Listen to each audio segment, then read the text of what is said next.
رجارایش به استرالیا رفت و جنگ خانم دوم رجارایش با غزال نایت. غزال نایت با رجارایش چی رابطه‌ای دارد و افشای حقایق تازه غزال نایت و رجارایش این روزها در صفحات مجازی. من در این ویدیو پیرامون حقایق این موضوعات خواهم پرداخت، پس در ادامه با کانال دنیا اینفو باشید.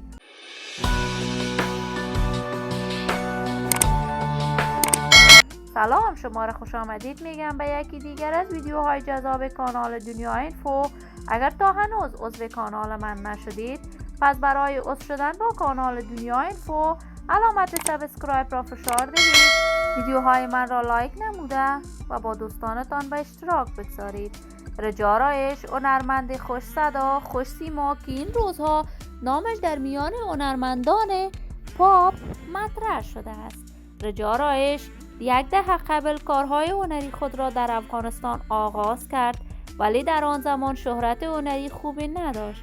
رجارایش همسر اول غزال نایت می باشد.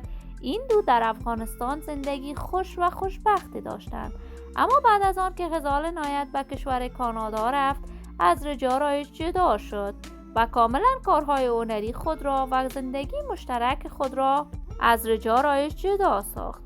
رجارایش در افغانستان و بار دیگر ازدواج کرد و اکنون صاحب 2 فرزند می باشد.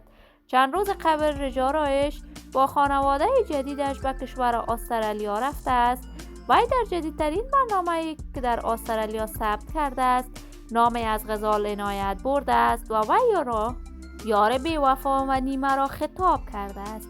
این همه در حالی است که غزال عنایت تاکنون در هیچ برنامه تلویزیونی خود نامی از شوهرش رجارایش نبرده است. غزال عنایت در جدیدترین برنامه‌اش که با نظیره کریمی در کانادا ثبت کرده است، بیان کرده من در حالت نیستم که باید ازدواج دوم را انجام بدهم، ولی من آرزوی موفقیت، سلامتی و کامیابی برای تمامی هنرمندان کشور خود از بارگاه عزت منان تمنا دارم. دوستان نهایت عزیز، شما هم نظریاتتان را در بخش کامنت با من شریک بسازید. این ویدیو را با دوستداران و علاقه‌مندان رجارایش به اشتراک بگذارید.